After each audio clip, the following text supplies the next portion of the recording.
So I have a question. This might be a silly question for some of you because I'm pretty sure I know the answer already, but have you ever felt anxious about something in your life? There's some that thought, I've never been anxious about anything ever, right? Like we just kind of as a people have a tendency to be anxious about things. And maybe it's anxious about a test in school. If you remember having a big test, a big exam, and you heard that it was going to be really, really brutal, and you agonized about it, and you lost sleep over it, and you stayed up all night trying to cram for it, and you just had a lot of anxiety about it. Maybe it was anxiety about work. Maybe you had something going on at work, and you just felt super anxious about it, and you weren't sure what the outcome was going to be. Maybe it was anxious about an interpersonal relationship that you had going on, and you were worried about how a conversation was going to go. I had an example of this whenever this was several years back. Was working with a group of ministers, and we each had on our computers a monitoring software, and we would hold each other accountable just to make sure that our internet search history and those different things were all on the up and up, that there was nothing that was going on that would possibly kind of derail us from the work that we were doing for Christ. And we were trying to hold each other accountable, and for the most part, there hadn't been any issue. And then one day I was looking at the history of one of the guys on there, and there was something that was just a little bit suspect. And I looked at that and I thought, it could be totally innocent, but there was just something that was a check in my spirit that just said, I think you need to talk to them. And so I called the person up. I said, hey, you got a little bit of time tomorrow? We can just sit down and have a conversation. Yeah, sure. And then I got really anxious about it, about thinking about this. What if this is completely innocent and then I'm just being super judgmental? What if this is not an issue at all and then now it becomes an issue because now he thinks that I don't trust him in life? What if maybe this is an issue and he doesn't receive the rebuke that I might have to give him? Well, how is all of this going to work out? And it was all of these different anxieties and questions and fears started struggling and swirling through my head. And maybe you've felt that before at different times where you think of all the what ifs this happened over a specific situation. Well, that next day came and I had thoroughly worked myself up into a lather over all the things that might happen in this conversation. And whenever we went and sat down, I simply said, hey, I noticed this on your search history and I just wanted to talk to you about it. And he instantly broke down and started to cry and said, yeah, I was trying to kind of work around the back way of finding some way to look at things that I shouldn't be looking at. He said, and I didn't want anybody to find out, and I didn't want to tell you guys because I just felt so ashamed by it, and I was just praying that God would help me in this way. And he said, the fact that you came and talked to me is God's answer to that prayer. And it was amazing because we just got to pray. We got to walk through that. We got to kind of set some guardrails in place. And all of those anxieties and the fears that I had about that conversation not going well were gone. It was a complete reversal where I thought this is going to be a hard conversation. This is going to be a difficult conversation. This could be a conversation that breaks part of our relationship. I was a younger man in ministry at the time, and he had been in ministry for a long, long time. And I just thought, how is this going to be received? And all of my fears and all of the things that I thought might happen were completely reversed. And instead, it became a thing that grew our relationship deeper, that made it stronger, and that grew our mutual love and affection for one another in Jesus Christ. I tell you this story because this is really what Paul is going to be talking about here in the next section of the book of Philippians. As we come in, starting in verse number 12, he is going to calm the fears and the anxieties of the Philippian church.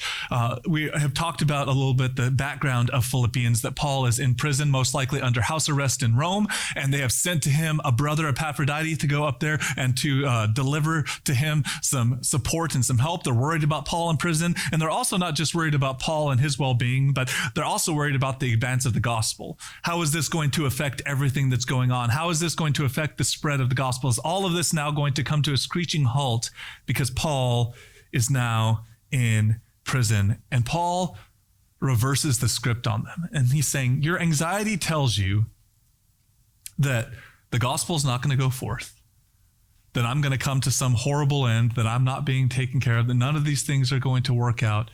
But I'm going to tell you instead that the exact opposite is the truth. We start in chapter 12 of verse number 1, and it says this: I want you to know, brothers, that what has happened to me has really served to advance the gospel, Again, the Philippian church is anxious about the state of the church and about whether the church is going to continue. Remember, they're under persecution from within and outside, from pseudo-religious groups as well as the Roman authority. They're now also having some infighting just beginning to set up. And now they hear that Paul's in prison and they're anxious about all this. Is the church going to implode? Is the church going to stop? Is the mission of Christ going to end right here in the midst of all of this? And Paul calms all of those fears and he dispels all of those anxieties by simply saying, I want you to know that what has happened to me, that my imprisonment really has served to advance the gospel. Instead of stopping the advance of the gospel, instead of stopping the spread of the gospel, it's actually ramped up because of my imprisonment. And here that word really in the Greek is malon, and what it means is rather or instead. So he's saying what you thought was going to happen, instead, it's the complete opposite. You thought the gospel was going to stop going out, but actually the spread of the gospel is going even faster. It's like this. It's like if you got called into your boss's office and they said, hey, the big boss wants to have a meeting with you tomorrow. And you spend all night being anxious and staying up wondering, oh my goodness, am I going to get fired? Oh my goodness, what could I have possibly done to get called into the big boss's office? And you go into the big boss's office expecting for the hammer to fall, and instead he gives you a raise and a promotion. It's that kind of switch that Paul is talking about here. He's talking about you're so worried about the gospel not going forward, about the church ending, about the ministries that I have started now completely falling apart, but it's the exact opposite. That because of my imprisonment, God is actually using it to advance the gospel far beyond what it already has been. And in verse number 13, we read this continued, so that it has become known through the whole imperial guard and to all the rest that my imprisonment is for Christ. So he's saying, listen, the gospel is still continuing to go forward. And not only that, my reputation has actually improved because of my imprisonment. Now, how many people can say that? That they actually became a more respectable person because of their imprisonment?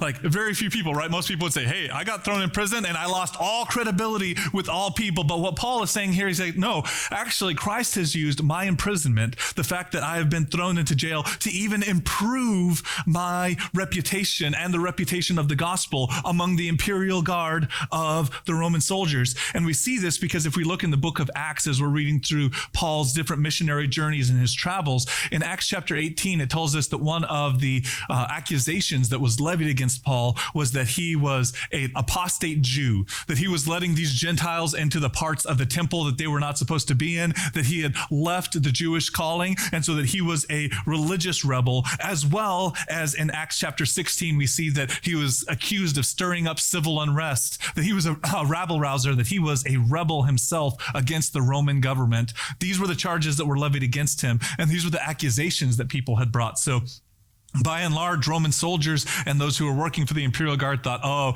this guy's an insurrectionist, this guy's an apostate from his religion, he's following some crazy thing. And then all of a sudden, whenever he was actually imprisoned, because of the length of his imprisonment and now his ability to be able to talk to Roman soldiers, because he's literally probably at this point chained to a Roman soldier, they all begin to realize, wait, he's not here for insurrection. He's not here because he was stirring up trouble. He's here for one reason and one reason only, because of this man, Jesus Christ. How crazy is that? That Paul's reputation actually improved from going to prison. We're not talking about like a rapper who gets street cred of like, right, I went to prison and so now I get to have a little bit of street cred here because now I'm a real rapper. No, we're talking about somebody who was a normal citizen, went to prison, and in prison, his reputation actually improved. Now that's amazing. That's a reversal, right? That's a complete and total opposite of what you would expect. You think, oh, they go to prison, they lose all status, they lose all reputation. But Paul, whenever he went to prison, what happened? His reputation and the reputation of the gospel actually improved. That's amazing. And then we read in verse number 14, and most of the brothers, having become confident in the Lord by my imprisonment, are much more bold to speak the word without fear. This is the third reversal that we see just in these three verses, because again, what would you expect? Somebody is imprisoned for preaching the gospel. Somebody is taken away and put into chains for their faith in Jesus Christ. You might expect that the natural reaction of the church around would say, we need to go into hiding. We need to be less vocal. We need to be less visible. We need to find a way to be more secretive about what we're doing. Obviously, they're arresting us. They're doing these things. So we need to be a little bit more sly about our presentation of the gospel. But what does Paul say? The exact opposite happened.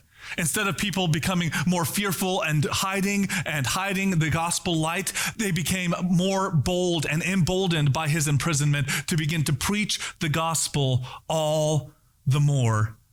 That's amazing. And we see this even in our world around us. The Reverend Billy Graham, he said this. He said, when a brave man takes a stand, the spines of others around him often are stiffened. That whenever one person stands up, often other people around them begin to follow suit.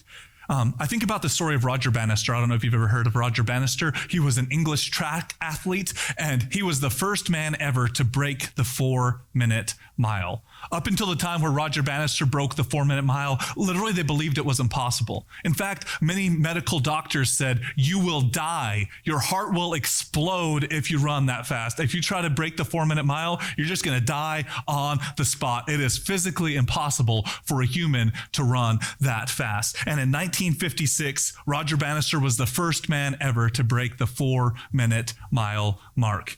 Now that's pretty crazy, but what's even more crazy is that within just a few months of that, another person broke the 4-minute mile mark. And within 3 years of that, almost a dozen people had broken the 4-minute mile mark. And now over 1,700 people have broken the 4-minute mile mark. And it's crazy that for hundreds of years before, all the record keeping of all the different track and Olympic and field games that had gone on forever, and keeping track of times and scores that people would run, they had said, this is impossible. This is not going to happen. There's no way that somebody can run a 4-minute mile. And as soon as one person did it, it was a deluge. All of a sudden people said, it's possible. I can do that too. And within just a few months, somebody else had already broken his record. And within a few years, multiple people had broken his record. And within, again, just a few decades now, we've had almost 2,000 people break the 4-minute mile mark. Why? Because one person did it, and he showed that it was possible.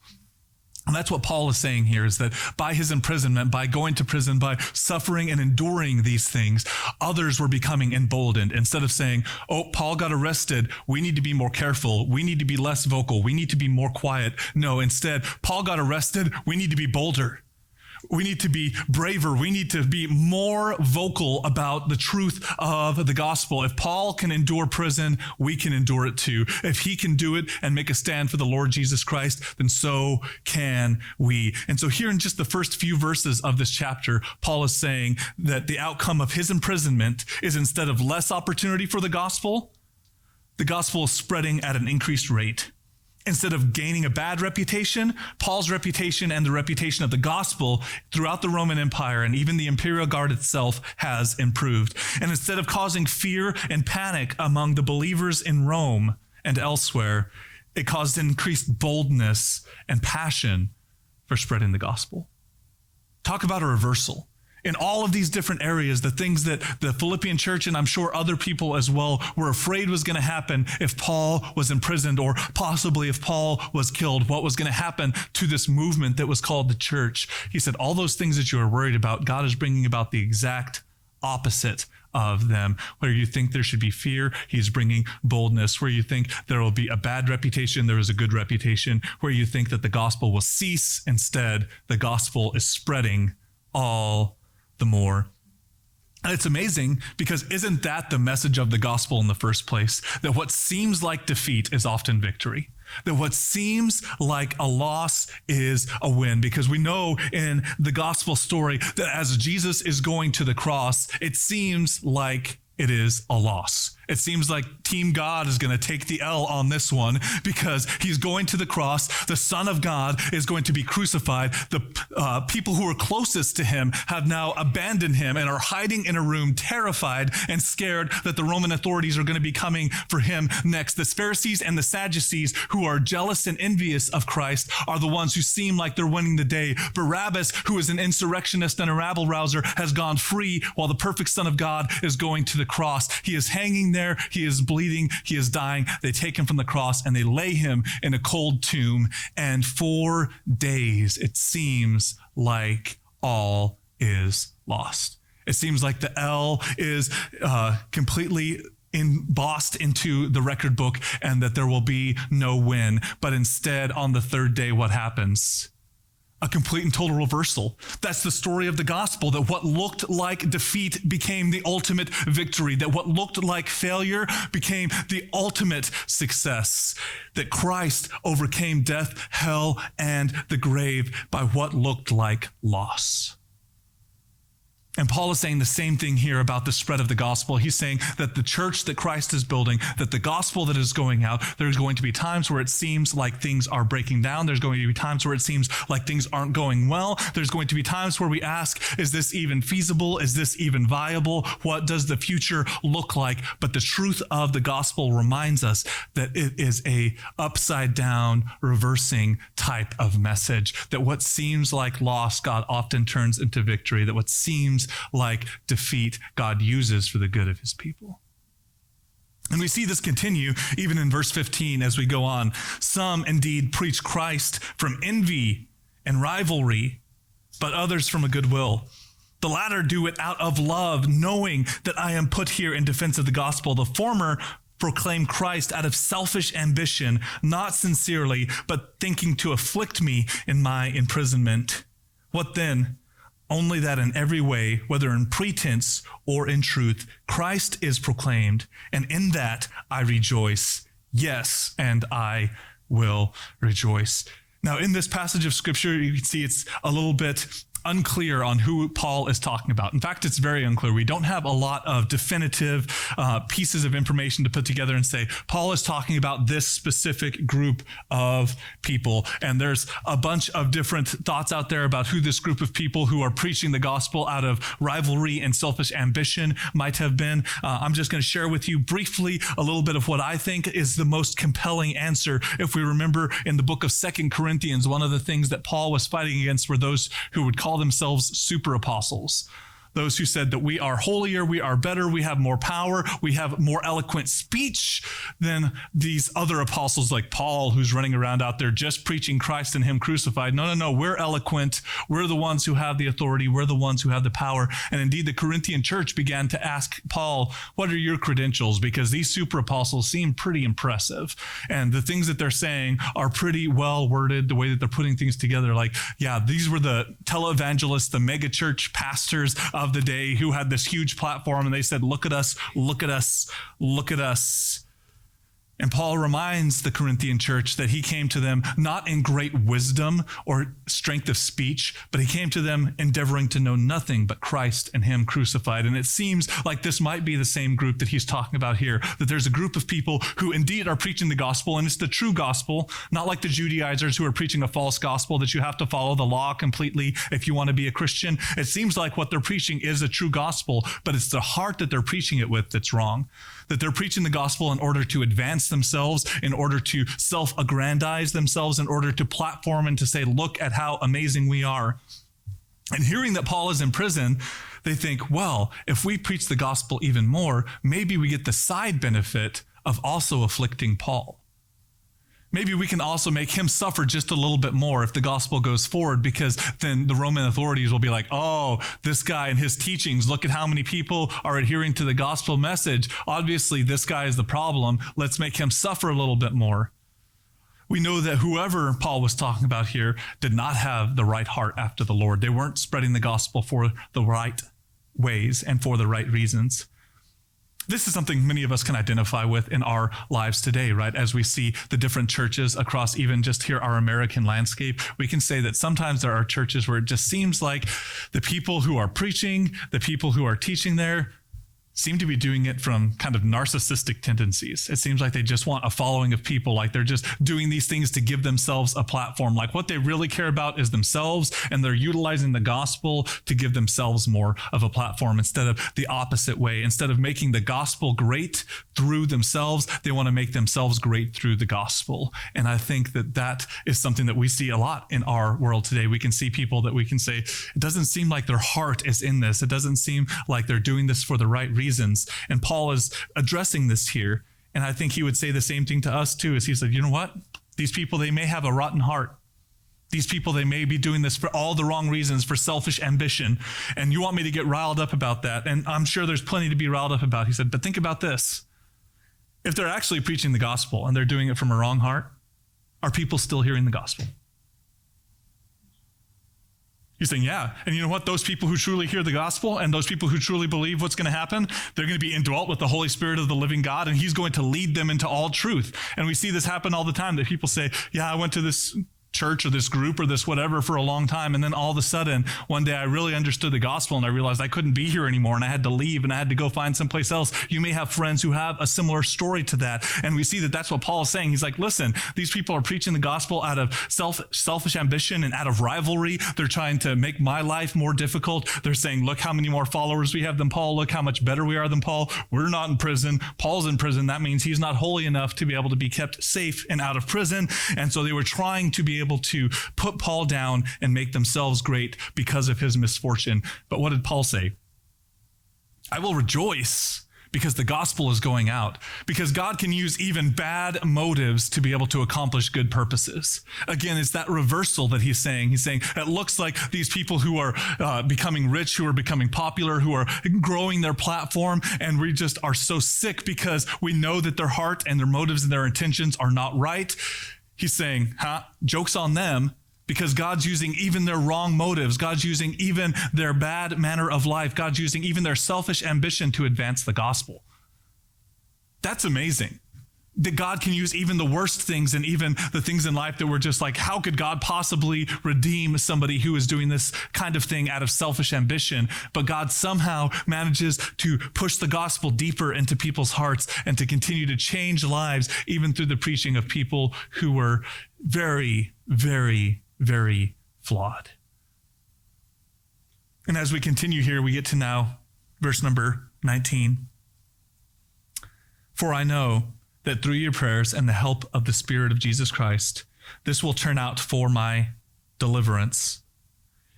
And I am eager, and it is my eager expectation and hope that I will not be ashamed, but that with full courage, now, as always, Christ will be honored in my body, whether in life or by death. So here Paul is again giving the other reversal.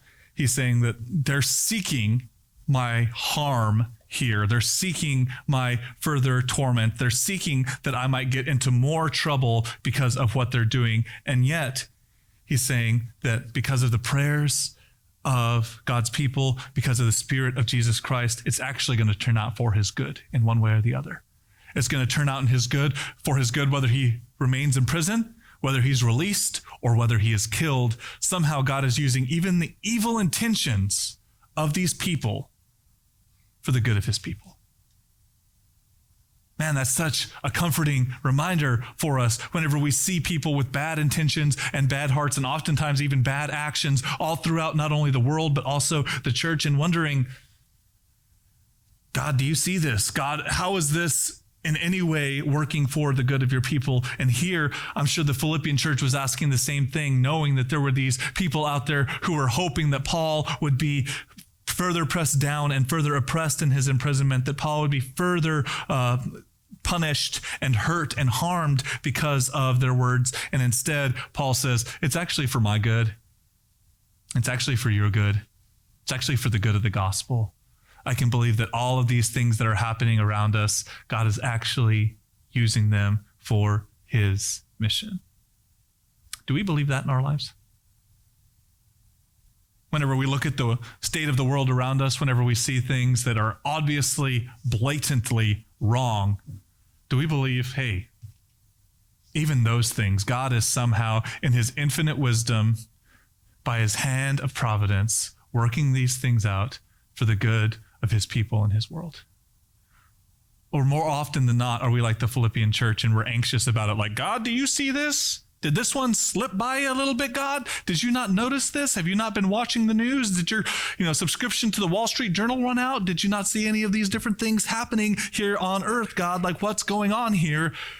A lot of times our natural tendency is to see good things as saying, oh yeah, I can see how these things are working for the gospel, and to see bad things as hindrances and obstacles to the gospel. But instead, God is saying that in his perfect plan, by his hand and by his power and by the way that he is working all things, even those things which seem like setbacks are in fact catapults moving forward the gospel of Jesus Christ.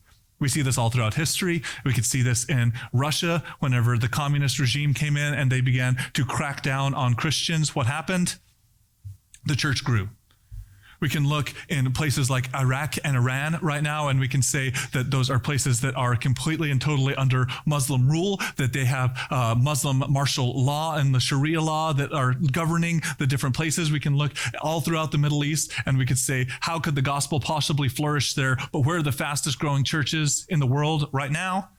In the Middle East, where are the fastest growing churches right now? In closed countries like China, where are the fastest growing churches in the world right now? In countries like India. What are we seeing in Paul's words, and what do we see in the world around us? That whenever things and circumstances, whenever the enemy and enemies of the gospel seek to crush the work that God is doing, in fact, what they're doing is they're spreading the seeds of the gospel. Think about a dandelion that you see out in your front yard, and you know those little ones that you blow and it kind of goes everywhere. Think about that. And then whenever people come by and they crush it and they think that now they've destroyed that little flower, what happens? All of those seeds are now released and they go out into the world and they produce more and more that will produce more and more. And that's what Paul is saying. He's saying all their anxieties that they have, that the gospel will cease, that the growth of the church will stop, that the work which has been planted will come to nothing, or instead the exact opposite, that the gospel will go forth, that Christ will be made known, and that all of the work that has been done will continue to flourish. I think about this whenever I was in college and I was interning at a church. There was a pastor of another church close by that we were really connected with, and we would do music for them, and we would do a lot of things back and forth. And this pastor's name was Danny. And a little bit into interning at the church, probably I'd been there for about a year or so, Danny had an 18-month-old son that died. And it was tragic. And it was just one of those things that really rocked everybody because, you know, whenever you're in college, you're kind of like always over at different people's houses. And he was always there, and he was always there with his little boy. And whenever his little boy passed away, it was a really just kind of gut punch blow to a lot of people. And at that funeral, as people were standing there, and it was one of the saddest funerals I think that I've ever been to, just looking at people's faces, at the grandparents of these parents who had just lost their child, and also of now the grandparents losing their grandson, of all of the people who were connected, of the entire congregation mourning and weeping for this family. And Danny got up, and he so clearly articulated the goodness of God and the power of the gospel and his trust and what God was doing in his life, even in the midst of that time. And it was a testimony to everybody around him that whenever it seemed like this was completely senseless, like God had no plan in what happened, like God was just so completely out of the country on that day. He was out of the galaxy visiting one of those other parallel universes that day and had nothing to do with what this was going on, that he didn't even see this little boy who passed away. Instead, Danny standing up there and professing and confessing the goodness of God reminded us all of the same truth that Paul is reminding us of here, that even in the worst and the darkest days of our life, that even in the toughest times in our country or of the church, that whenever we look and we say the church in America is on the decline, for the first time in history over the last few years, the majority of people in the United States do not count themselves as Christians. And we know that even the majority of the Christians who are in the church, some of them are kind of dubious. Some of them are like, Jesus, I don't know if these are your people or not. Like, we ask these questions and we see these things, and it'd be really easy to become discouraged. But the message of the gospel, the message of Paul here to the Philippians, and the message of all of our Christian lives is simply this, that there is not one moment of pain or suffering. There is not one moment of ill or wrong in this world that will not be made right. There is not one darkness that will not be illuminated. There is not one thing that seems so diametrically opposed to God that he cannot take and turn and use for his purposes. And we don't know how that works. We don't know how that works in the background of everything. And to be honest, there's probably going to be the majority of things in this life that we never get to see how they work out that way. I don't know that Danny ever got to see specifically how the death of his son could possibly be used in the grand scheme of life. It just seemed like something that was so senseless. But somehow God's using it. Even this day, almost 20 years down the road, I can say that I know that God is using it because he's good and he doesn't waste the pain of his people. He doesn't waste the suffering that we have in this world, but instead uses it for the growth and the expansion of the gospel, even whenever we don't see it, even when we don't understand. And so we see Paul coming now to the ultimate conclusion of this. He's saying, let's take this all the way to the end. My wife, who is a counselor, many of you know this, she has gone through this exercise with me before, and I know with many other clients, of taking things to the worst possible end. Like, okay, I have anxiety. I'm thinking through this. I don't know how the situation is going to turn out. It's like, okay, so what's the worst that could happen? Well, I'm anxious about my job. Okay, so what's the worst that could happen? Well, I could lose my job. Okay, and then what? Well, and then I'd have to find another job. Okay. Do you think you could do that? Well, maybe. Okay. And then what? Then I'd have another job. Okay. And then what? Well, then I guess everything would be okay. Like we get to the end of it, right? And it's like, okay, all of my anxieties and all the things that I'm terrified about, actually, if I work through them, most of the time I see, okay, it's going to be okay either way. It's going to be okay no matter what happens. And that's basically what Paul is doing here, because he comes to the end and he says, okay, in your mind, the worst thing that could happen is that I die in my imprisonment. And we know that if this is indeed the time where Paul is under house arrest in Rome, that will be his eventual end, that he will die there in Rome. He will be executed as an enemy of the Roman state. And so he says, let's take this to the very end. Let's take this to the end and say that God doesn't deliver me from this imprisonment, that I don't get out, that I don't receive the freedom that I hoped I would receive. In verse number 21, he says one of the most profound verses, one of the most well-known verses from the book of Philippians. For me, to live is Christ, and to die is gain. If I am to live in the flesh, that means fruitful labor for me. Yet which I shall choose, I cannot tell. I am hard pressed between the two. My desire is to depart and to be with Christ, for that is far better. But to remain in the flesh is more necessary on your account. Whenever we read this, I want you to notice something about this letter that Paul is, again, writing from prison. Think about what you would write from prison. If you happen to be in prison for some reason, hopefully falsely imprisoned. I mean, we're hoping that that's the case here, that none of you are going to prison for reasons that you deserve. But let's just say you end up in prison for whatever reason, and you are writing a letter to a family member, to a loved one. You're writing a letter to them. Probably some of the things that you're going to put in there is, hey, don't worry. The food's not that bad. Don't worry, I've got lots of time to exercise. Like, yes, like things are not great, but at the same time, I'm getting my rec time outside. I'm not just spending all my time playing video games. I get to go outside and get sunlight, so that's great. Like, I'm not spending all my time doing this. Like, no, I have so much time to read now. Isn't this awesome? Like, whatever. Like, you're probably going to try to reassure them of like, listen, my condition here isn't that bad. Or maybe you're going to write on the opposite way, and maybe you're in a really bad state, and you're going to be like, listen, put money in my commissary account because there's not enough food here and I need some ramen noodles. Like, I need some instant coffee. I don't know what I'm doing here. Like, I need you to send me more stuff. I am not okay and I need to be okay, and you can help me to do this. But we don't see any of those things in Paul's letter. He doesn't write about his condition. He doesn't say, don't worry, the chain on my leg really isn't chafing that much. He doesn't say, no, guys, seriously, if you could send me some more funds over this way so that I can have some more food, that would be great. He doesn't even write about his own personal condition. He doesn't write about the things that he is struggling with or the things that he is suffering. He doesn't write about any of the conditions of his imprisonment. Instead, he focuses it all on the gospel.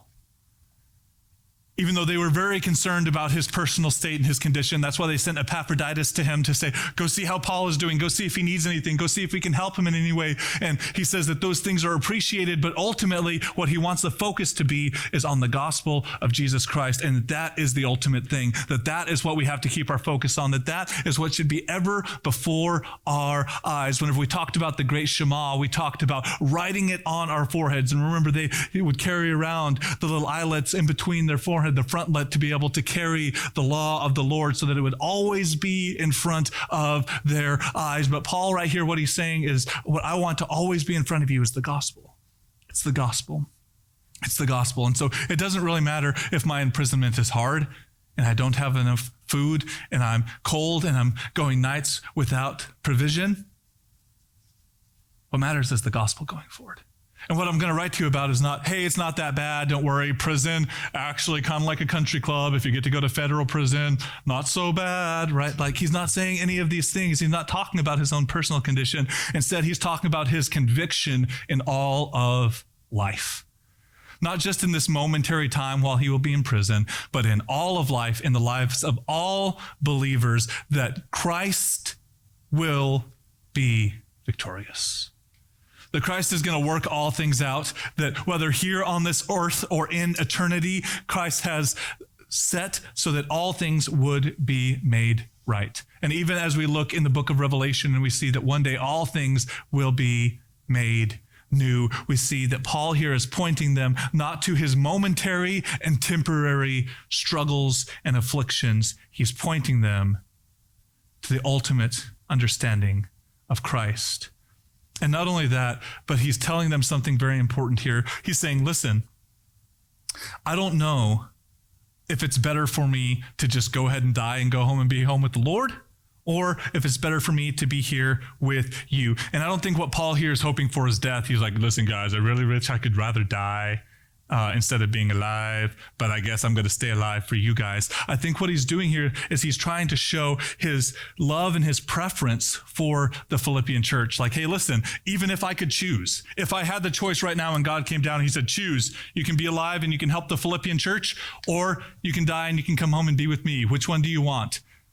He said, now listen, if God came down and gave me the choice of like, hey, going to be with him or staying here to be with you, sorry, you lose. I'm going to be with God. Like, that's what he's saying. But he's saying, but because I love you, because I prefer you, if God gave me that choice and I could indeed choose, I would choose you.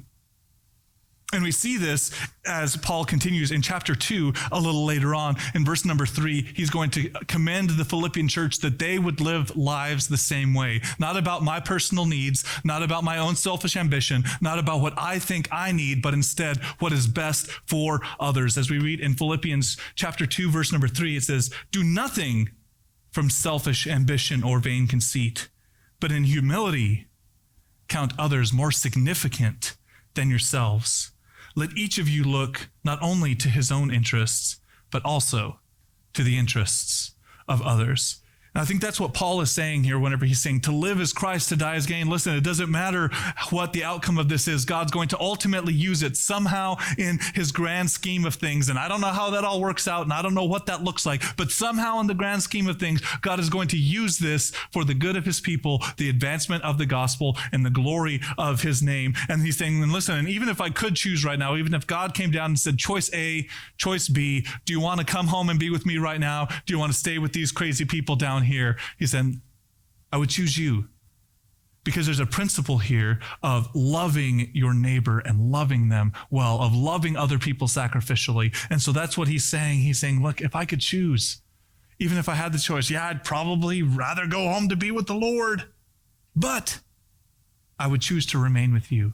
If God came down and gave me the choice, I would choose to be with you because it is for your good and it would be fruitful for the cause of Christ here on this earth.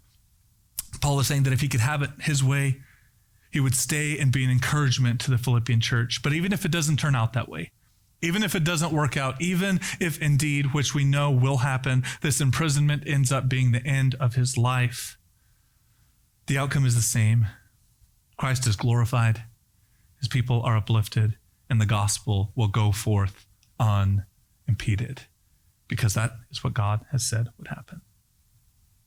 And he closes out this section by saying this, convinced of this. And remember, we start off earlier in verse number 12 when he says, this is what I'm convinced of. I'm sure of this. This is going to happen. And we read this even last week as we looked at number 6, whenever he said, of this I am convinced that he who began a good work in you will bring it to completion on the day of Christ. And he says, and I'm convinced that my imprisonment that seems like it's bad is actually going to be for the good and the advancement of the gospel, and indeed already has been. And now in 25, he said, convinced of this, I know that I will remain and continue with you all, for I progress in joy and faith, so that in me you may have ample cause to glory in Christ Jesus because of my coming to you again. So Paul here is saying, listen, there's some things that I'm absolutely certain of. Now, whether I'm going to live or whether I'm going to die, I don't know. But I'm convinced of this, that if I do live, if God does deliver me from this imprisonment, if I'm able to get out of this imprisonment and I am released and made once again a free man, then I'm going to come to you and I'm going to encourage you in person, and I'm going to continue the work and the spread of the gospel. Paul is saying, in my life, I'll spread the gospel. With my death, I will see face to face the truth of the gospel. In life and in death, in imprisonment and in freedom, in joy and in pain, in all of these things, God is working out his goodwill, even whenever we do not see it and we don't understand it. It's a reversal that is at the heart of the gospel, that whenever it seemed like Christ had lost and death had won, when it seemed like sin had defeated the one who came to defeat it, what was the actual outcome? That Christ was given the name above every name, that he rose over death, over hell, over the grave, over every enemy of God. He showed himself to be preeminent. The darkest day in history became the most brilliantly vibrant, bright, and beautiful day in all of the universe. The heart of the gospel is reversal, that what looks like defeat, God takes and turns into the victory for his people. And that's what Paul is saying here to all of us. That as we look at the state of the church in the United States, we might be tempted to despair. We might see the rate of atheism and Gen Z being twice as high as it is among literally any other generation right now, and thinking, what will that mean for the church? We may look at the aging nature of the church and we may say, wow, most people who attend church are in the baby boomer generation. What happens in 10 years when most of them are gone? We may look even at the pulpits across America and we may say, wow, the average age of a pastor in America is like over 65. That's crazy. What happens in just a few years whenever those people retire? We may be tempted as we look at the state of the church. We may be tempted as we look at the gospel. We may be tempted as we look at our personal attempts to spread the gospel to our friends and to our families, to our coworkers and to those close to us. And we don't see traction, and we don't see movement, and we don't see progress. And it seems like brick wall after brick wall, defeat after defeat. Somehow, God is using all of those things to make the gospel beautiful, that Jesus might be lifted up, and to bring people to himself. And we are called to have the same attitude as Paul, continual faithfulness through every circumstance. And I think that's Paul's call to the Philippian church. Don't be anxious about the gospel stopping and the church falling apart. Don't be disheartened and defeated by these people who are platforming themselves and seem like they're drawing tons and tons of followers to what you can obviously tell as narcissism and self-interest and ambition. Don't be discouraged whenever you see things around you that seem like they mean defeat and downfall for the message of the gospel of Jesus Christ. Instead, remember that God has promised and he is faithful. That Christ himself said, on this rock I will build my church. The profession and the proclamation of Peter that you are the Christ, the Son of the living God. He said, on this proclamation I will build my church, and even the very gates of hell itself will not stand up against the truth of the gospel. The church will go forward. God's message will continue to transform lives, even in the darkest and the hardest places of the world. And your efforts for the gospel and your preaching of God's word and your endurance in the midst of hardship does not go unseen and does not go unused and utilized by our Father to accomplish his purposes in the world. Paul is reminding an anxious and fearful church that God's in control. And in the same way, he reminds us, who can often be an anxious and fearful people, as we look around and we question things within our own church, within the church at large in America, within the church at large in the world, and we question things and we say, how is this going to work out? How is this going to turn out? How is God going to use this? And Paul says, you don't have to have the answers, but I can give you the assurance that it will. It will work out. And even in those ways that Paul can see, he says, my imprisonment has led to greater gospel spread, has led to a better reputation, has led to more boldness, and all the things that you feared would happen. Instead, it's the complete opposite. I'm going to tell you that the same is true in our life if we ever begin to doubt the work of God in our world. If we ever begin to doubt that God is working, if we ever begin to doubt that God is moving, if we ever begin to doubt that God is faithful or that God is able or that God cares, God will ultimately reveal to us that through every situation in life, he is there, he is able, he cares, and he is working his plan in the world. Would you take courage because of that? Would you take heart because of that? Would that be something that gives you life whenever you feel depressed? Would that be something that gives you peace when you feel anxiety? Would that be something that gives you assurance and courage whenever it seems easier to be fearful and doubtful? And would you pray with me? Lord, what can we say but that you are good? Lord, over and over again, we can look at your scripture and we can see things that felt like defeat for your people actually became some of the most profound victories in all of history. We can look back through the Old Testament and we can see how one dried up old man and one dried up old woman became the father and the mother of a nation that would eventually carry your name through all of the world. We can look and we can see how a shepherd boy, forgotten even by his father, would become the greatest king in all of Israel's history.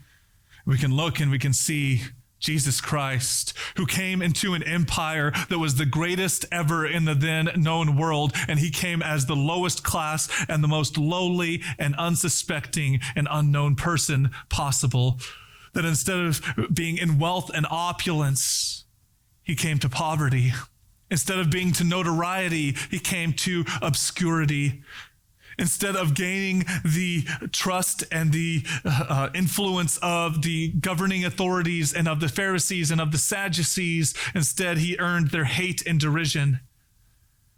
Instead of being lifted up on a throne and crowned with a crown of gold and jewels in awe and reverence, he was lifted up on a cross, crowned with the crown of thorns in hate and derision. And yet in all of this, you showed yourself to be the victor. In all of this, you showed the reversal, that what looked like loss was gain, that what looked like defeat was victory, that what looked like the end was only the beginning. And Lord, would you show this to be true in our own lives? Would you show this to be true in our own lives whenever we doubt, whenever we despair, whenever we question, and whenever our hearts are anxious? Would you remind us of the truth that the gospel illumines in our heart every day? That the worst situations and the darkest days are not outside the influence of your grace.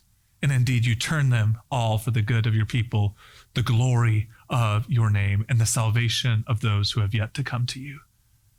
Assure us of these things, and it's your name we pray. Amen. Thank you guys, as always, for being here. Love you guys. Nobody else is allowed to get sick. I'm just saying. So nobody's allowed to get sick anymore. Phil, I'm looking at you. But would you receive this blessing as you get ready to go? That whatever you face this week, this year, and in your lifetime, that seems like it will put an utter stop to the work that God is doing in your life, that is a falsehood. Because the truth is that nothing can stop the plan that God is working in you, the plan that he has for his church, and the ultimate work that he will bring at the end of all time. And you get to be a part of it. And that's exciting. Love you guys. I'll see you next week.